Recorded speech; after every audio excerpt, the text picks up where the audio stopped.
नुसता इतिहास वाचून चालणार नाही, तर शिवरायांच्या नीतिमत्तेचा आणि व्यवस्थापनाचा विचार आज आपण समजून घेतला पाहिजे. याच विषयावर, शिवरायांच्या महान कार्यावर आणि त्यांच्या जीवनचरित्रावर आपले विचार मांडण्यासाठी आता मंचावर येत आहे आपल्याच गावची कन्या नेहा विजय पवार. तर रसिक प्रेक्षकांनो, विचारांची ही ज्योत अधिक प्रज्वलित करण्यासाठी जोरदार टाळ्यांच्या गजरात आपण स्वागत करूया नेहा पवार यांचे. नमस्कार, माझे नाव नेहा विजय पवार. मी आता 4थी शिकते. मी आज तुम्हाला छत्रपती शिवाजी महाराज यांच्याबद्दल काही 2 शब्द सांगणार आहे. हे तुम्ही शांत चित्ताने ऐकून घ्यावे अशी माझी नम्र विनंती.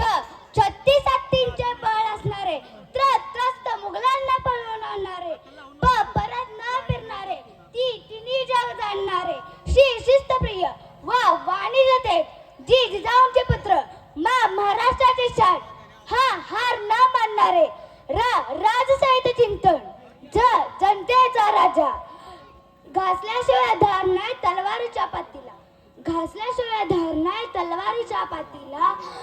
शिवरायांचे वैभव लावले महाराष्ट्राच्या मातीला, महाराष्ट्राच्या मातीला.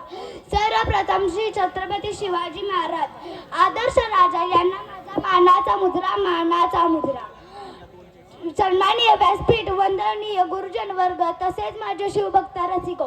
सह्याद्रीच्या खडाकापार रानई घाम फुटेल, झाडे झुडपे शहरातील विशाल नभालाही, ज्याच्या समोर झुकाव वाटेल असा एक राजा, रयतेचा राजा, लोक कल्याणकारी राजा, मावळ्यांच्या सोबती कैवारी बहुजनांचा म्हणजे छत्रपती शिवाजी महाराज. जाता जाता एवढेच बोलते की जाणता शिवराया असा एकच होऊन गेला, जाणता शिवराया असा एकच होऊन गेला.